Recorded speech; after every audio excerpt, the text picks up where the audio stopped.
नमस्कार, Radhe Radhe. Part second में हमने कूलम्ब्स लॉ के बारे में पढ़ा था। आज हम लेके आए हैं पार्ट थर्ड, और पार्ट थर्ड में हम कूलम्ब्स लॉ के न्यूमेरिकल करेंगे और आगे प्रिंसिपल ऑफ जो सुपरपोजिशन प्रिंसिपल है वो पढ़ेंगे, वेक्टर फॉर्म पढ़ेंगे कूलम्ब्स लॉ का, और कुछ न्यूमेरिकल हम करेंगे आज की क्लास में। तो हम शुरू करते हैं। कूलम्ब्स लॉ हमने लास्ट क्लास में पढ़ा था। उसमें हमने देखा था कि दो चार्जेस के बीच में अगर फ्री स्पेस है या कोई मीडियम प्रेजेंट नहीं है, मतलब फ्री स्पेस है या वैक्यूम है, तब दोनों चार्जेस के बीच में कूलम्ब फोर्स कितना होता है। तो शुरू करते हैं हम। ये जैसे कि हमारा एक पॉइंट चार्ज है और इस पॉइंट चार्ज से r डिस्टेंस पर कोई दूसरा पॉइंट चार्ज है। ये चार्ज है Q1 और ये चार्ज है Q2। दोनों चार्ज के बीच का डिस्टेंस कितना है? r है। अब देखो, इन दोनों के बीच में, अगर ये दोनों चार्जेस के बीच में कोई मीडियम प्रेजेंट नहीं है, दोनों के बीच में जो है मीडियम है वो क्या है? एयर है या फ्री स्पेस है? कोई मीडियम नहीं है बीच में। तो F air is equal to, हमने पढ़ा है 1/4 pi epsilon not Q1 Q2 upon r square. ये हमने पढ़ा है लास्ट क्लास में। अब हमने देखा था कि अगर इन दोनों चार्जेस के बीच का डिस्टेंस यही है, चार्जेस का मैग्नीट्यूड भी वही है, दोनों के बीच का डिस्टेंस भी कितना r है, पर अगर इन दोनों चार्जेस के बीच में अगर कोई मीडियम प्रेजेंट होगा, तो इन दोनों के बीच का जो फोर्स हो जाएगा वो हो जाएगा Fm, और Fm इज इक्वल टू होगा 1/4 pi epsilon not epsilon r Q1 Q2 upon r square. अब आप कहोगे गुरुजी यहाँ पर एप्सिलॉन नॉट एप्सिलॉन r क्यों आया? तो यहाँ पर वास्तविकता में आएगा एप्सिलॉन m। क्या आएगा? Epsilon m। पर हमने पढ़ा है relative permittivity, permittivity for medium, permittivity for free space, और हमने देखा था एप्सिलॉन m किसके बराबर होता है? एप्सिलॉन m बराबर होता है एप्सिलॉन नॉट एप्सिलॉन r के बराबर होता है। तो इसलिए एप्सिलॉन m की अगर वैल्यू हम पुट करेंगे तो जो फोर्स हमें मिलेगा Fm वो कितना हो जाएगा? 1/4 pi epsilon not epsilon r Q1 Q2 upon r square. अब ये इक्वेशन हमारी फर्स्ट है और ये इक्वेशन सेकंड है। अब दोनों इक्वेशन का अगर हम कंपैरिजन करेंगे तो देखो 1/4 pi epsilon not Q1 Q2 upon r square को क्या हम F एयर लिख सकते हैं? लिख सकते हैं। अब अगर यहां पर देखो इक्वेशन नंबर सेकंड में 1/4 pi epsilon not epsilon r Q1 Q2 upon r square, तो क्या यहां पर अगर मैं 1/4 pi epsilon not Q1 Q2 upon r square को f एयर लिख सकता हूं? अगर मैं इसको f एयर लिखता हूं तो हमारा Fm क्या हो जाएगा? Fm इज इक्वल टू हो जाएगा F एयर डिवाइड बाय क्या हो जाएगा? Epsilon r। ठीक है। अब एग्जांपल देखो, ये पॉइंट चार्ज है, ये दूसरा पॉइंट चार्ज है। इन दोनों पॉइंट चार्ज के बीच का डिस्टेंस कितना है? ये पॉइंट चार्ज है Q1 और ये पॉइंट चार्ज है Q2। अगर ये दोनों चार्ज एयर मीडियम में प्रेजेंट है और इन दोनों के बीच का जो फोर्स है वो मान लो कितना है? 100 न्यूटन। कितना है? 100 न्यूटन। अब अगर यही दो पॉइंट चार्ज Q1 Q2, दोनों के बीच का डिस्टेंस भी कितना है? r। ये Q1 ये Q2 और दोनों के बीच का डिस्टेंस कितना r।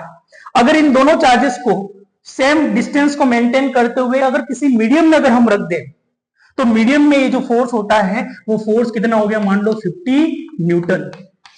50 न्यूटन। तो अब देखो, एयर में या फ्री स्पेस में फोर्स कितना था? 100 न्यूटन, और मीडियम में जो फोर्स है वो कितना है? 50 न्यूटन। अब दोनों की वैल्यू को अगर हम यहां पर रखेंगे तो मीडियम में फोर्स कितना है? 50 न्यूटन। एयर में फोर्स कितना है? 100 न्यूटन डिवाइड बाय क्या हो जाएगा? Epsilon r। Epsilon r। ठीक है। तो यहां से अगर एप्सिलॉन r की अगर हमें वैल्यू निकालनी है तो एप्सिलॉन r की वैल्यू कितनी हो जाएगी? 100 डिवाइड बाय 50, और 100 डिवाइड बाय 50 करेंगे तो कितनी आएगी? 2।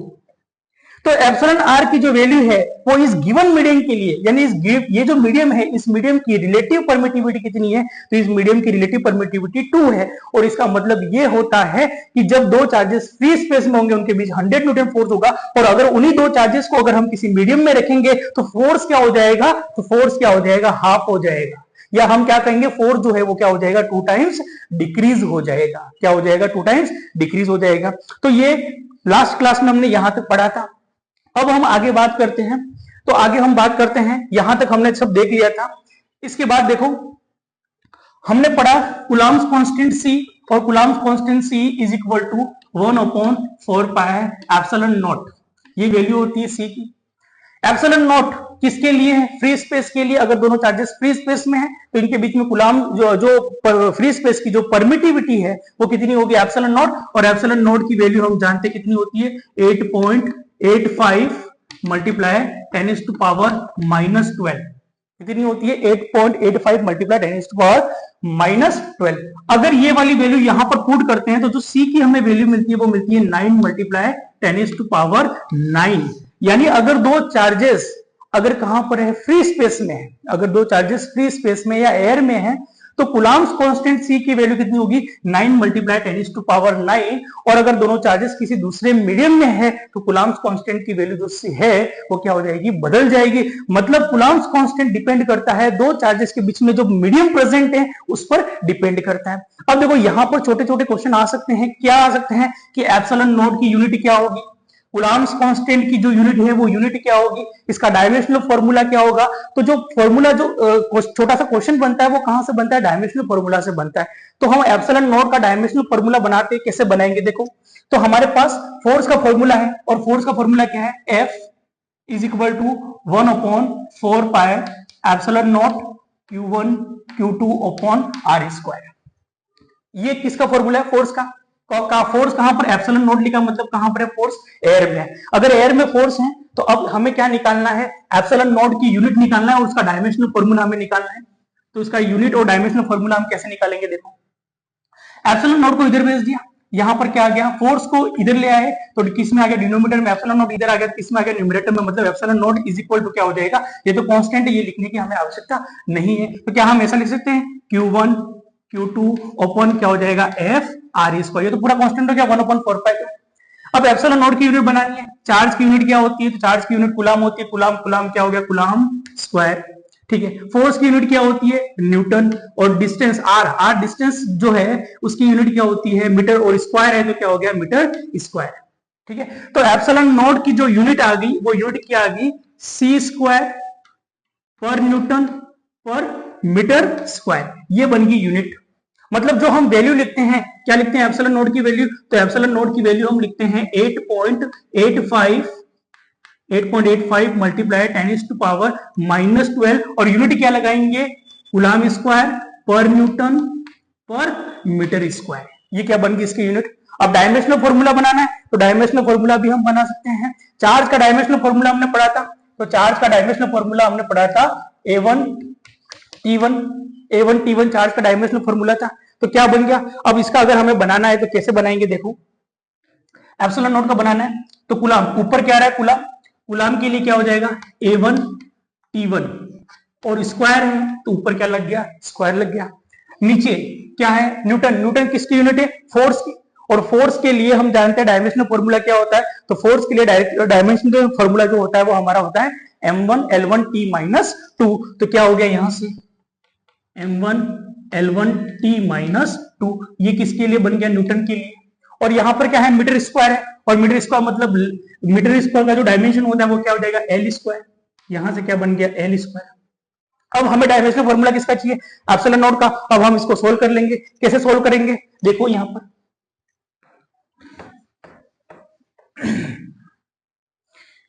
हाँ देखो, M1 कहीं और है? M1 नहीं, ऊपर ले जाएंगे तो क्या हो जाएगा? M की पावर -1। ठीक है। L1 और L2 क्या हो जाएगा? L3 और L3 को ऊपर ले जाएंगे तो क्या हो जाएगा? L की पावर -3। ठीक है। इसके बाद यहां पर T-2 है और यहां पर T स्क्वायर है तो क्या हो जाएगा? T-2 ऊपर जाएगा, ये यहां पर T है, T स्क्वायर है और यहां पर A1T1 और क्या है? इसके ऊपर स्क्वायर है। ठीक है। तो ये -2 ऊपर जाएगा तो क्या बन जाएगा? +2। और ऑलरेडी ऊपर से कितना है? 2 है तो क्या हो जाएगा? T की पावर 4। ये T की पावर 4 हो गया। मतलब M हो गया, L हो गया, T हो गया। अब ऊपर क्या बचा हुआ है? तो ऊपर बचा हुआ A1 और A1 की वैल्यू पावर कितनी है? 2, यानी क्या हो जाएगा? A2। ये डायमेंशनल फॉर्मूला बन गया किसका? तो ये डायमेंशनल फॉर्मूला बन गया हमारा किसका? एप्सिलॉन नॉट का। तो डायमेंशनल फॉर्मूले के रिलेटेड भी क्वेश्चन आते हैं। ठीक है।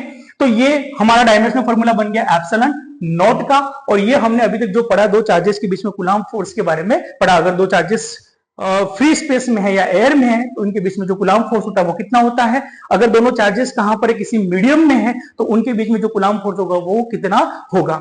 अब देखो एक सिंपल सा क्वेश्चन में अगर आपसे पूछता हूं, आप उसका जवाब देना, मुझे अपना जो जवाब है वो कमेंट में बताना। ये एक पॉइंट चार्ज है Q1 और ये पॉइंट चार्ज है Q2। इन दोनों के बीच का डिस्टेंस कितना है R। इन दोनों के बीच का डिस्टेंस कितना है R। ठीक है। अब अगर ये दोनों चार्जेस कहीं पर भी है, एयर में है या कहीं पर भी है, किसी मीडियम में है, इन दोनों चार्जेस के बीच में जो कूलाम्ब फोर्स है वो कितना है 2 न्यूटन, सॉरी 200 न्यूटन। जो फोर्स है वो कितना है 200 न्यूटन। अब क्वेश्चन क्या आया, तो क्वेश्चन ये आया कि अगर इन दोनों चार्जेस के बीच का जो डिस्टेंस है, जो डिस्टेंस आर, अगर उस डिस्टेंस को हम कितना कर दे, तो डिस्टेंस को हम कितना कर दे हाफ, कितना कर दे हाफ। तो इन दोनों के बीच में जो कूलाम्ब फोर्स है वो कितना होगा, ये प्रश्न हमसे पूछा गया है। तो इसका जवाब कमेंट करें। तो क्या होगा, Q1 Q2 दो चार्ज हैं, दोनों के बीच का डिस्टेंस कितना R है। जब दोनों के बीच का डिस्टेंस कितना R है तब फोर्स कितना हो रहा है 200 न्यूटन। जब 200 न्यूटन फोर्स है तो अब दोनों के बीच का डिस्टेंस हमने कितना कर दिया, हाफ कर दिया। चार्जेस वही है, सिर्फ हमने क्या चेंज करा है, डिस्टेंस चेंज करा है और डिस्टेंस को कितना कर दिया है, हाफ कर दिया है। तो फोर्स कितना होगा, तो इनिशियली अगर हम देखें, ये सब आपने नोट कर लिया होगा, स्क्रीनशॉट ले लो आप, ठीक है। मैं इसको इरेज कर रहा हूं।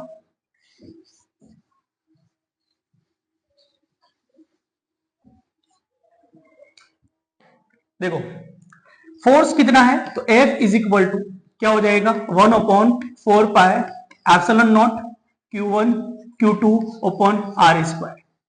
अब देखो डिस्टेंस को हमने क्या कर दिया, अब ये फोर्स किसके बराबर है, तो ये फोर्स किसके बराबर है 200 न्यूटन के बराबर है। किसके बराबर है 200 न्यूटन के बराबर है, यही तो कह रहा है मैं, फोर्स कितना है 200 न्यूटन। अब हमें क्या, हमने नेक्स्ट अगली जो कंडीशन है वो क्या लगाई कि R को हमने कितना कर दिया, डिस्टेंस को अगर हमने हाफ कर दिया। अब डिस्टेंस को अगर हम हाफ कर देंगे तो क्या हो जाएगा, यहां से F is equal to 1/4 pi epsilon not Q1 Q2 upon R square, और R स्क्वायर कितना हो जाएगा R/2, क्योंकि डिस्टेंस को हमने क्या कर दिया हाफ।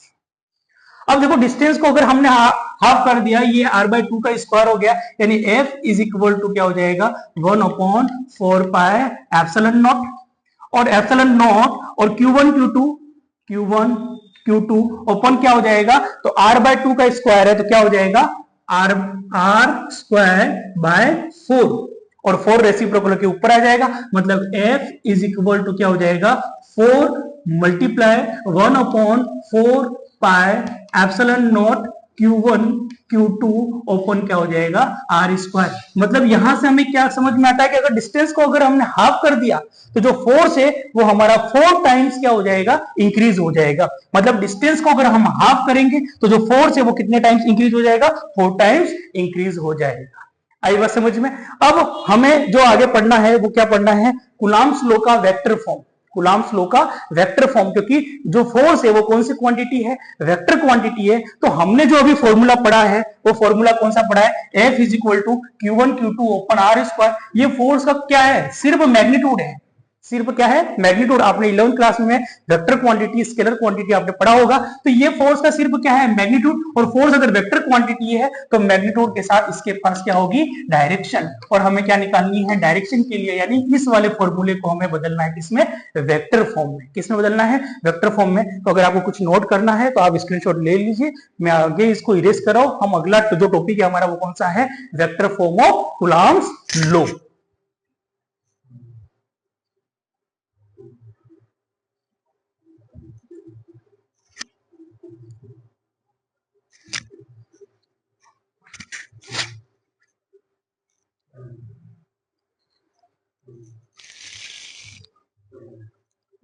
ठीक है, तो अगला टॉपिक हमारा कौन सा है, वेक्टर फॉर्म।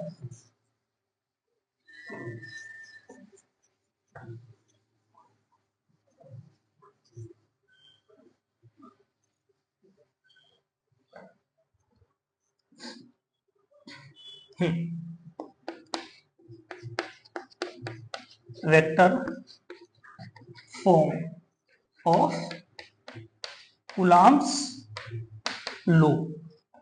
तो कूलम्ब्स लॉ का हमें क्या पढ़ना है, वेक्टर फॉर्म। तो जैसे कि ये हमारा कार्टेशियन कोऑर्डिनेट सिस्टम है, यहां पर दो चार्ज है, जैसे कि मान लो एक चार्ज ये रहा और जो दूसरा चार्ज है हमारा ये रहा। हमने पार्ट सेकंड में बात करी थी कि जो कूलम्ब्स लॉ है वो वैलिड किसके लिए है, सिर्फ पॉइंट चार्जेस के लिए, पॉइंट चार्जेस के लिए। दोनों चार्जेस के बीच का डिस्टेंस है r है, ये q1 ये q2। अब कार्टेशियन कोऑर्डिनेट सिस्टम की अगर हम बात कर रहे हैं तो दोनों चार्जेस का पोजीशन वेक्टर होगा, ये हमारा ओरिजिन है 0 0, और ये वाला जो पॉइंट चार्ज है हमारा कौन सा, q1, q1 का जो पोजीशन वेक्टर है वो कौन सा है, r1, और q2 का जो पोजीशन वेक्टर है वो कौन सा है, r2। बराबर। पोजीशन वेक्टर क्या होते हैं हम जानते हैं, जो जिसकी पोजीशन बताए वो वेक्टर कौन सा होगा, पोजीशन वेक्टर। तो q1 का पोजीशन वेक्टर है r1 और q2 का जो पोजीशन वेक्टर है वो क्या है, r2। अब देखो इन दोनों के बीच का डिस्टेंस है, वो डिस्टेंस यहां पर जो होगा, आपने क्लास 11 में पढ़ा होगा कि difference between two position vector, difference between two position vector is called displacement vector. तो देखो ये पोजीशन वेक्टर है, ये दूसरा पोजीशन वेक्टर है, इन दोनों का ये जो डिफरेंस है, इस डिफरेंस को हम कहेंगे डिस्प्लेसमेंट वेक्टर। क्या कहेंगे, डिस्प्लेसमेंट वेक्टर। अब यहां पर डिस्प्लेसमेंट वेक्टर टू तरीके से होंगे, जैसे कि ये एरो अगर ऐसे मैंने ऐसे बनाया है तो उसको मैं लिखूंगा यहां पर, क्या लिखूंगा, r टूवर्ड्स टू फ्रॉम 1, यानी इसको मैंने लिखा r21। और अगर एरो में ऐसे बनाता हूं तो उसको मैं लिखूंगा r12।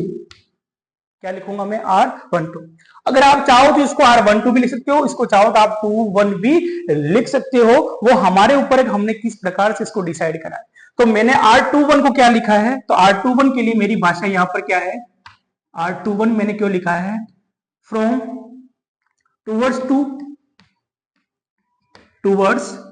टू फ्रॉम 1, इसको मैंने क्या लिखा है, r21।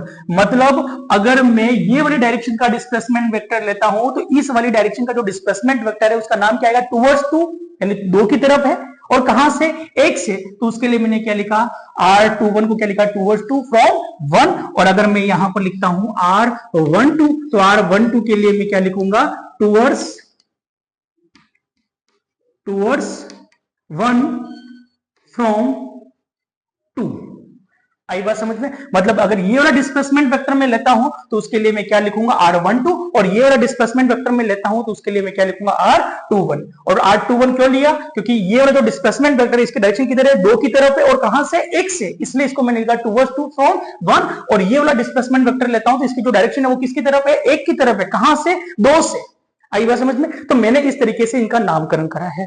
अब देखो कूलम्ब फोर्स होता है, वो क्या होता है कि दो चार्जेस के बीच में फोर्स ऑफ अट्रैक्शन और फोर्स ऑफ रिपल्शन, ठीक है। अब इसका मतलब ये होता है कि जैसे कि ये q1 चार्ज है, ये q2 चार्ज है, तो q1 चार्ज इस q2 चार्ज को अपनी तरफ अट्रैक्ट कर रहा है, और ये जो q2 चार्ज है वो q1 चार्ज को अपनी तरफ अट्रैक्ट कर रहा है। मतलब q1 के ऊपर अगर हम ये फोर्स रिपल्शन का ले ले, कौन सा ले ले, रिपल्शन का, तो हम ये कहेंगे कि q1 जो चार्ज है वो q2 चार्ज के ऊपर इधर फोर्स लगा रहा है, कौन सा फोर्स लगा रहा है, रिपल्शन का। और जो q2 चार्ज है वो q1 चार्ज के ऊपर फोर्स लगा रहा है, किधर लगा रहा है, तो किधर फोर्स लगा रहा है, इधर लगा रहा है, और वो फोर्स कितना होगा, तो F, ये फोर्स कितना होगा, F। मतलब क्या है कि देखो q1 q2 के ऊपर जो फोर्स लगा रहा है उसको हम कहेंगे फोर्स ऑन 2 बाय 1, F21, ठीक है। और जो q2 q1 के ऊपर फोर्स लगा रहा है उसको हम कहेंगे फोर्स ऑन 1 बाय 2। आई बात समझ में। तो हमने क्या लिखा, F12, F12 का मतलब क्या है, तो F12 का मतलब क्या है, फोर्स ऑन 1 बाय 2। F12 का मतलब हो गया।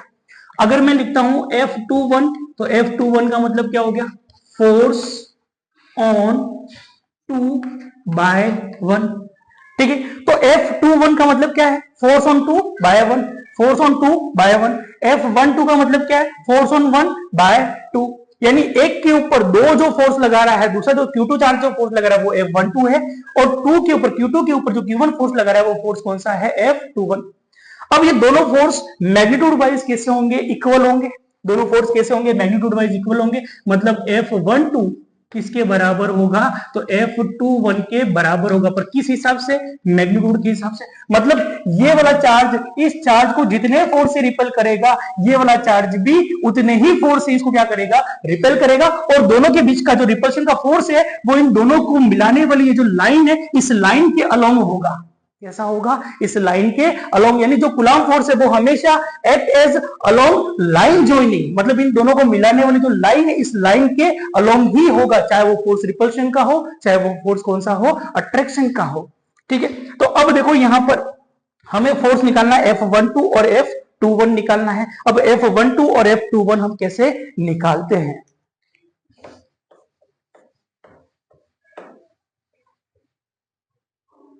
ठीक है, तो अब देखो ये सारा मैं इरेज कर रहा हूं, आप नोट कर लो, इसको स्क्रीनशॉट ले लो।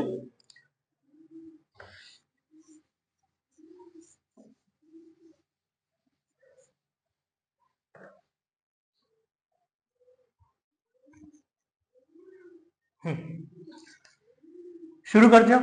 सबसे पहले हम लगाएंगे यहां पर triangle law of vector addition. Triangle law of vector addition. अब triangle law of vector addition क्या कहता है? तो आपने 11th क्लास में पढ़ा है, this vector plus this vector is equal to this vector. मतलब ये है R1 plus R21 is equal to क्या हो जाएगा? R2। ये कौन सा है? Triangle law of vector addition. जैसे कि ये R1 वेक्टर है, ये इसका हेड, इसके हेड से किसकी टेल जुड़ी हुई है? तो ये वाले वेक्टर इस वाले वेक्टर की टेल जुड़ी हुई है, और ये वाला वेक्टर कौन सा है? R21। तो R21 की टेल जुड़ी हुई किससे? R1 से। तो इन दोनों का सम किसके बराबर होगा? यानी इन दोनों का जो रिजल्टेंट होगा R1 वेक्टर और R21 वेक्टर, इन दोनों का जो रिजल्टेंट होगा वो कौन सा होगा? R2 vector. तो हमने पढ़ा है triangle law of vector addition, तो क्या हो जाएगा? R1 vector plus R21 vector is equal to क्या हो जाएगा? R2 vector.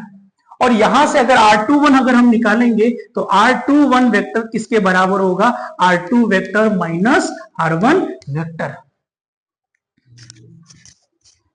ठीक है, तो R21 वेक्टर किसके बराबर हो गया? R2 minus R1। इसी तरीके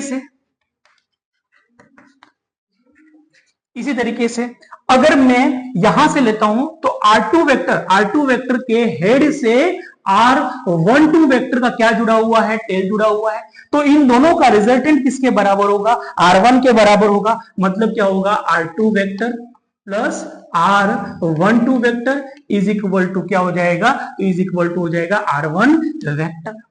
ठीक है, अब देखो यहां से हमें R12 निकालना है, तो क्या हो जाएगा? R12 vector is equal to R12 vector is equal to हो जाएगा हमारा R1 vector minus R2 vector. तो देखो यहां से हमें क्या मिली? तो यहां से हमें R21 वेक्टर की वैल्यू मिली और R12 वेक्टर की वैल्यू मिली। और हम जानते हैं ये दोनों कौन से वेक्टर हैं? डिस्प्लेसमेंट वेक्टर है। और हमने बात करी थी डिस्प्लेसमेंट वेक्टर क्या होता है? तो दो वेक्टर के बीच का, जो दो पोजीशन वेक्टर के बीच का जो डिफरेंस है उसी को हम क्या कहते हैं? Displacement vector. तो देखो यहां पर डिस्प्लेसमेंट वेक्टर क्या आ गया? R2 minus R1। और यहां पर जो डिस्प्लेसमेंट वेक्टर आया वो हमारा क्या आया? R12 is equal to R1 minus R2 आया। अब देखो हम जानते हैं, अभी तक हमने जो पढ़ा है उसके हिसाब से अब ये चीज मैं इरेज कर रहा हूं, आप स्क्रीनशॉट ले लीजिए, क्योंकि मेरे पास जगह यहां पर लिमिटेड है। तो मैं यहां पर लिख रहा हूं, साइड में इन दोनों की वैल्यू में लिख रहा हूं, बाकी मुझे ये जगह पूरी चाहिए, तो एक बार आप स्क्रीनशॉट ले लो।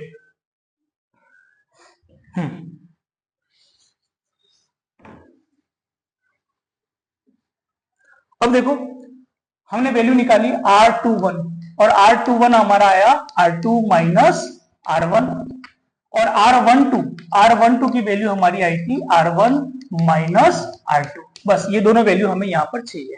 ठीक है, अब सबसे पहले बात करते हैं फोर्स ऑन 1/2। और फोर्स ऑन 1/2 कितना होता है? तो हम जानते हैं फोर्स ऑन 1/2 F12। और F12 फोर्स का जो मैग्नीट्यूड है वो मैग्नीट्यूड कितना होता है? 1/4 pi epsilon not Q1 Q2 upon क्या हो जाएगा? R square. और फोर्स ऑन 1/2 है, तो आर कौन सा आएगा? तो देखो F12 फोर्स की डायरेक्शन कौन सी है? तो F12 फोर्स की डायरेक्शन ये वाली। अगर डायरेक्शन ये वाली है तो पोजीशन वेक्टर भी कौन सा आएगा? ये वाला आएगा, यानी टूवर्ड्स 1 फ्रॉम 2, ये वाला R12। तो फोर्स कौन सा है? आप देखो फोर्स Q1 के ऊपर फोर्स किधर लग रहा है? तो Q1 फोर्स ऑन 1/2 किधर लग रहा है? इधर। तो ये वाले डायरेक्शन का डिस्प्लेसमेंट ऑफ वेक्टर हमें लेना है, तो इस वाले डायरेक्शन का डिस्प्लेसमेंट वेक्टर कौन सा है? तो टूवर्ड्स 1 फ्रॉम 2, यानी कौन सा हो जाएगा? R12। कौन सा हो जाएगा? ये हमारा R12।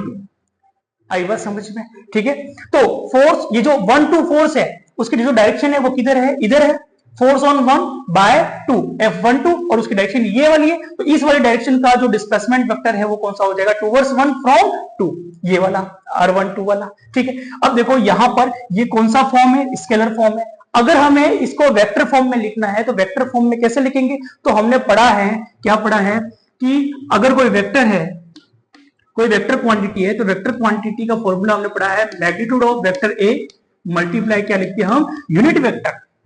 तो किसी स्केलर को ये जो है मॉडुलस ए जो है वो कौन सा फॉर्म है? Scalar form. और इस स्केलर फॉर्म में अगर हम किसका मल्टीप्लाई कर देंगे? यूनिट वेक्टर का मल्टीप्लाई कर देंगे तो हमें कौन सी क्वांटिटी मिलेगी? Vector quantity. ये हमने क्लास 11th में पढ़ा है। ठीक है। तो हम यहां पर भी क्या करेंगे? यूनिट वेक्टर का मल्टीप्लाई करेंगे तो हमें कौन सा फॉर्म मिलेगा? Vector form. यानी क्या हो जाएगा? F12 vector is equal to क्या हो जाएगा? 1/4 पाई एप्सिलॉन नॉट, और यहां पर क्या हो जाएगा? Q1 Q2 ओपन क्या हो जाएगा? R12 वेक्टर का स्क्वायर और क्या हो जाएगा? ऊपर क्या हो जाएगा? मल्टीप्लाई हो जाएगा किसका? यूनिट वेक्टर का। तो यूनिट वेक्टर भी कौन सा हो जाएगा? R12। और R12 क्या है? तो डिस्प्लेसमेंट वेक्टर जो R12 है उसकी जो डायरेक्शन बताता है वो कौन है? Unit vector R12। तो ये कौन सा फॉर्म हो गया? वेक्टर फॉर्म हो गया। कौन सा फॉर्म हो गया? Vector form. अब हम जानते हैं कि यहां पर unit vector A cap is equal to क्या हो जाएगा? अगर ए कैप निकालना तो इसको इधर लेके, मतलब क्या हो गया? Vector A divide by modulus of vector A बराबर। तो यहां पर वैल्यू रखी हमने, ये इस फॉर्म में, इसको इस फॉर्म में लिखा हमने, तो क्या हो जाएगा? F12 is equal to 1/4 pi epsilon naught, और क्या हो जाएगा? Q1 Q2 ओपन क्या हो जाएगा? मॉडुलस R12 का स्क्वायर, और ऊपर इसको इस फॉर्म में लिखना है तो क्या हो जाएगा?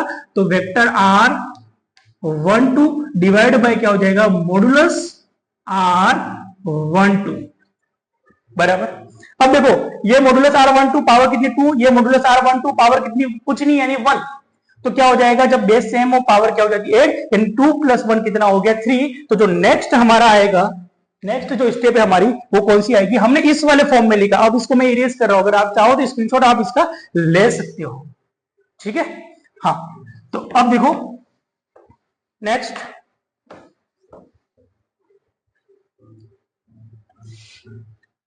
F12 is equal to 1/4 pi epsilon not Q1 Q2 upon क्या हो गया? Q1 Q2 open. अब देखो R12 का स्क्वायर R12 की पावर 1 यानी कितनी होगी? 3। R12 की होल पावर कितनी होगी? 3। और यहां पर क्या है? R12 vector.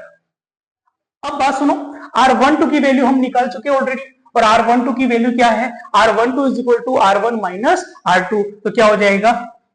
F12 is equal to 1/4 pi epsilon naught क्या हो गया? Q1 Q2 ओपन R12 की वैल्यू क्या है? R1 minus R2। तो क्या हो जाएगा? मॉडुलस R1 माइनस R2 का होल क्यूब, और ऊपर क्या है? R12। तो मल्टीप्लाई में क्या हो जाएगा? R1 vector minus R2 vector बराबर। ये कौन सा फॉर्मूला आ गया? फोर्स का। कौन सा फॉर्मूला है? Vector formula. कौन सा फॉर्मूला? वेक्टर फॉर्मूला कि दो चार्जेस के बीच में जो कूलम्ब फोर्स है उसका जो वेक्टर फॉर्मूला है, स्केलर फॉर्मूला तो हमने पढ़ा है, स्केलर फॉर्मूला कौन सा है? ये वाला। और ये कौन सा फॉर्मूला बन गया? Vector formula. सिमिलरली अगर हम दूसरा फोर्स निकालेंगे, अब मैं इतना पूरा नहीं करूंगा, आपको पता चल गया कैसे करना है। तो अगर F21 हमें निकालना है तो F21 कितना हो जाएगा हमारा? तो F21 हमारा हो जाएगा 1/4 pi epsilon not Q1 Q2 open R21 आएगा, और R21 की वैल्यू हम जानते हैं कितनी होती है? तो R2 minus R2 modulus R2 minus R1 का क्यूब और मल्टीप्लाई में क्या हो जाएगा R2 vector minus R1 vector. ये कौन सा फोर्स हो गया, ये कौन सा फोर्स हो गया F21। अब देखो यहां पर अगर हम बात करें तो दोनों फोर्स मैग्नीट्यूड वाइज कैसे हैं, सेम है।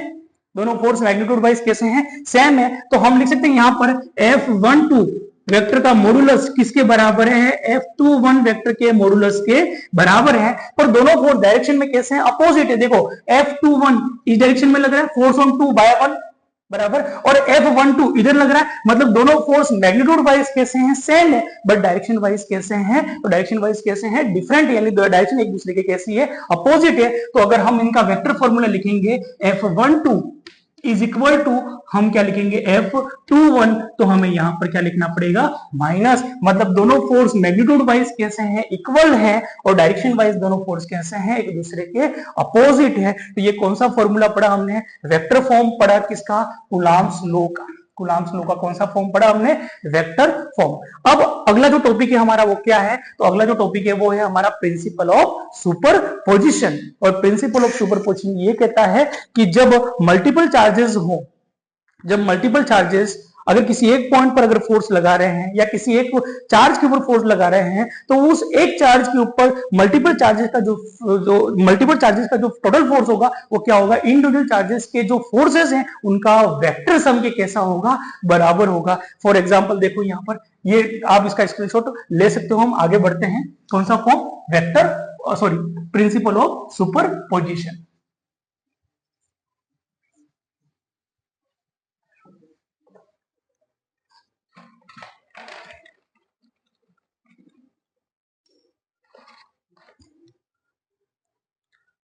हाँ, कौन सा, प्रिंसिपल ऑफ सुपरपोजिशन।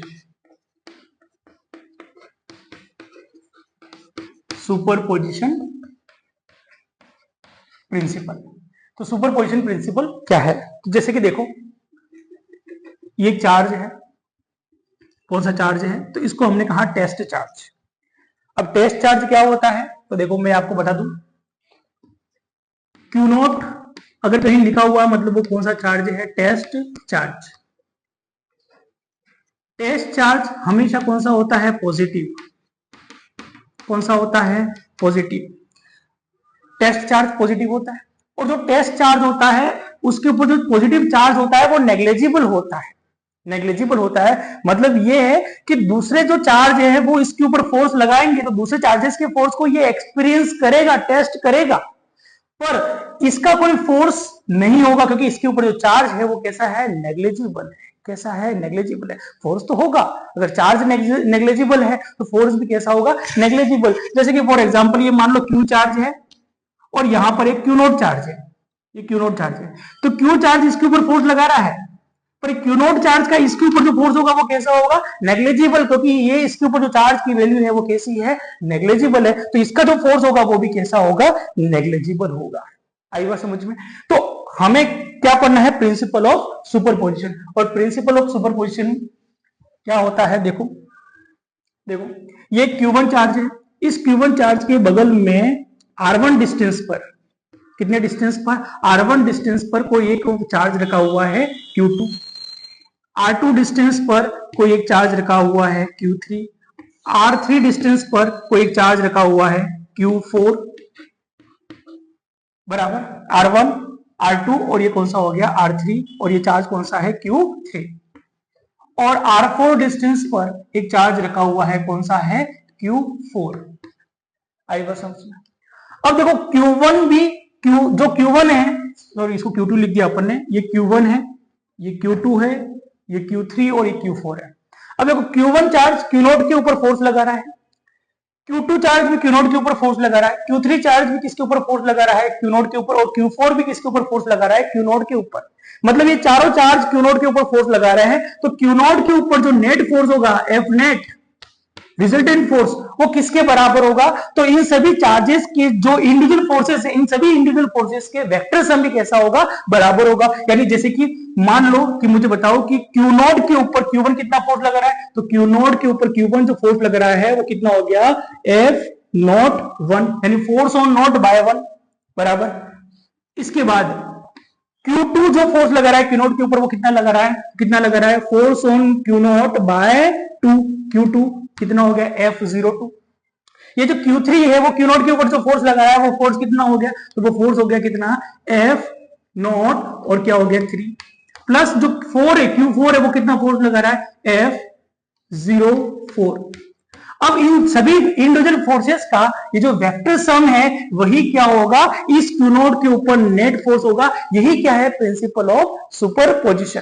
क्या है प्रिंसिपल ऑफ सुपरपोजिशन, मतलब इस Q नोट के ऊपर जो इंडिविजुअल फोर्सेस है, इंडिविजुअल चार्जेस की जो इंडिविजुअल फोर्सेस है, इन सभी फोर्सेस का जो वेक्टर सम होगा वही क्या होगा इस Q नोट के ऊपर नेट फोर्स। यही क्या है हमारा प्रिंसिपल ऑफ सुपरपोजिशन। आई बात समझ में। तो ये जो छोटा सा टॉपिक था वो हमने क्या देखा, प्रिंसिपल ऑफ सुपरपोजिशन।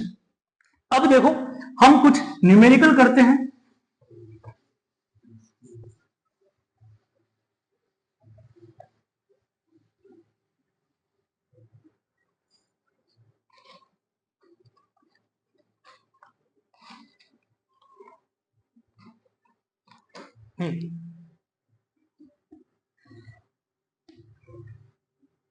ये एक स्क्वायर है,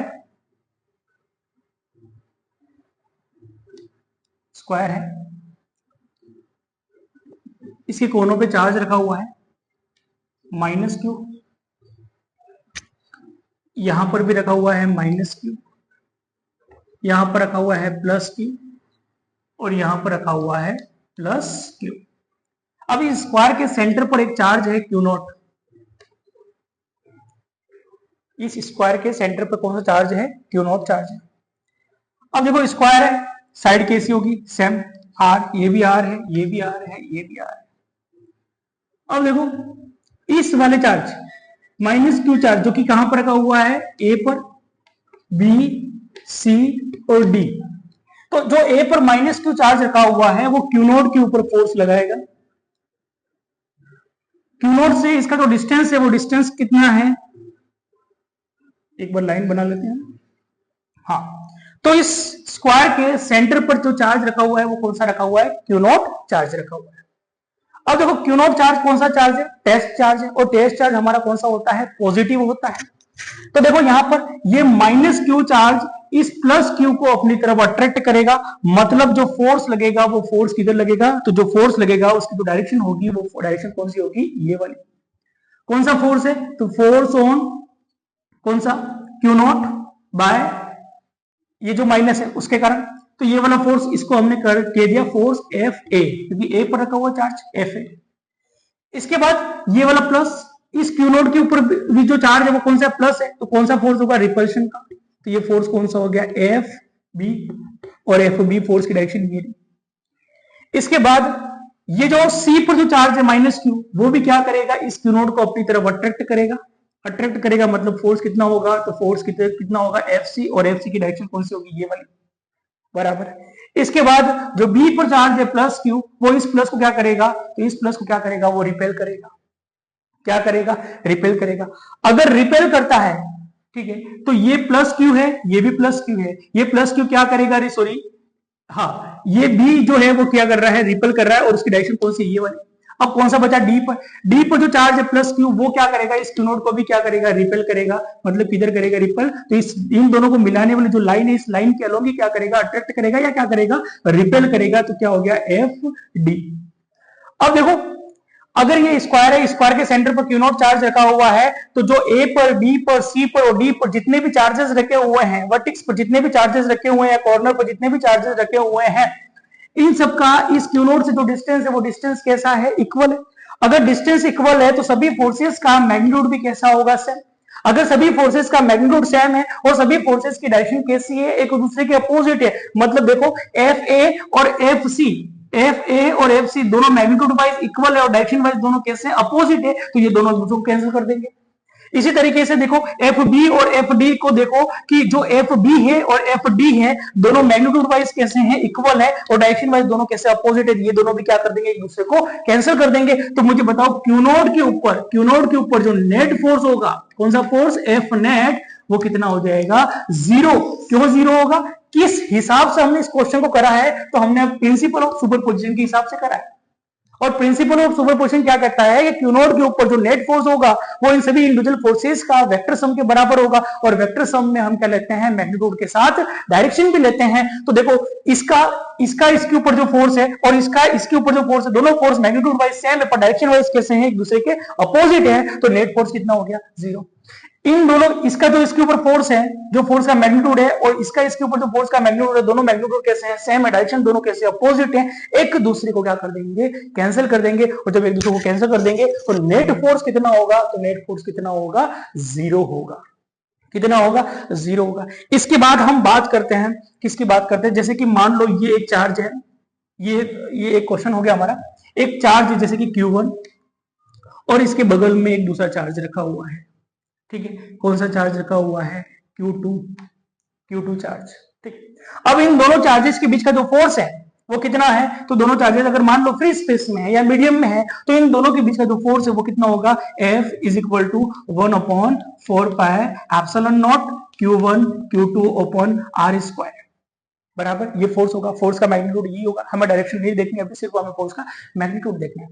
तो कितना हो गया, F is equal to 1/4 pi epsilon not Q1 Q2 upon R square. अब पूछा हमसे ये गया है कि अगर मान लो इन दोनों के पास में कोई तीसरा चार्ज आ जाए, Q3 चार्ज, Q1 Q2 पहले ऑलरेडी एग्जिस्ट कर रहे थे, अब यहां पर हमने इसके बगल में एक चार्ज और रख दिया जिसका नाम क्या है, Q3। तो क्या मुझे बताओ Q3 चार्ज के आ जाने से Q1 और Q2 के बीच का जो फोर्स है वो फोर्स जो है वो क्या चेंज होगा या नहीं होगा, ये मेरा प्रश्न है। इसका जवाब आप कमेंट में दीजिए, ठीक है। तो Q1 और Q2 के बीच में मान लो फोर्स, फॉर एग्जांपल हम मान लेते फोर्स कितना है, 200 न्यूटन, कितना है, 200 न्यूटन है। अब मान लो कि इन दोनों के बगल में कोई तीसरा चार्ज आके रख दिया हमने, ठीक है, क्या इस तीसरे चार्ज के आ जाने से Q1 और Q2 के बीच में जो 200 न्यूटन फोर्स है वो फोर्स चेंज होगा या नहीं होगा, तो आंसर है किसी तीसरे चार्ज के आ जाने से Q1 और Q2 के बीच का फोर्स चेंज नहीं होगा।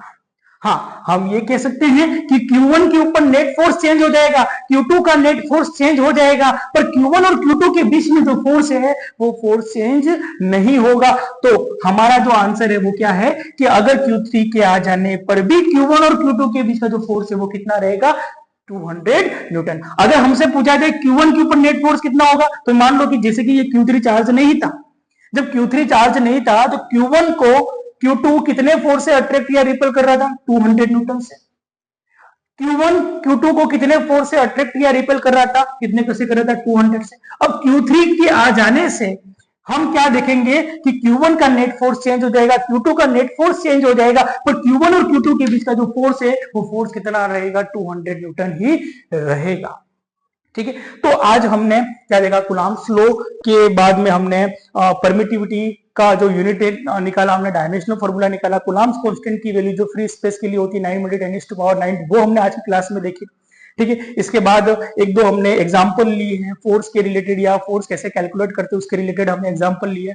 प्रिंसिपल ऑफ हमने सुपरपोजिशन पढ़ा, हमने कूलम्ब्स लॉ का वेक्टर फॉर्म पढ़ा, ठीक है। तो अगली क्लास में हम जो कूलम्ब्स लॉ लगभग हमने पढ़ लिया है और इसी कूलम्ब्स लॉ पर बेस्ड हम जो लैब असिस्टेंट में पूछे गए हैं प्रश्न, वो प्रश्न हम अगली क्लास में लेके आएंगे। आज आप देख रहे होंगे कि हमारा जो सेटअप है वो चेंज हो गया, तो आज मैं कहीं और से रिकॉर्ड कर रहा हूँ। आपने कहीं देखा होगा एमडी सर, केमिस्ट्री वाले जो एमडी सर है उनका जो स्टूडियो है वहां से ये क्लास रिकॉर्ड की जा रही है। तो अगली क्लास में हम लेके आएंगे Coulomb's law, principle of superposition और वेक्टर फॉर्म के ऊपर जो न्यूमेरिकल है वो हम लेके आएंगे। आपको डेरिवेशन याद रखने की जरूरत नहीं है, क्योंकि आपका वहां पर एग्जाम में लैब असिस्टेंट का जो पेपर होना उसमें आपको लिखना नहीं है, कोई फॉर्मूला आपको डिराइव नहीं करना, आपको सीधा फॉर्मूला याद रखना है और कॉन्सेप्ट आपको याद रखना है, ठीक है। कि जैसे प्रिंसिपल ऑफ सुपरपोजिशन हमने देखा तो हम जानते हैं कि इन चारों का इसके ऊपर कुछ फोर्स है, ठीक है। तो सभी का जो फोर्सेस है उसका क्या कर देंगे, हम वेक्टर सम कर देंगे।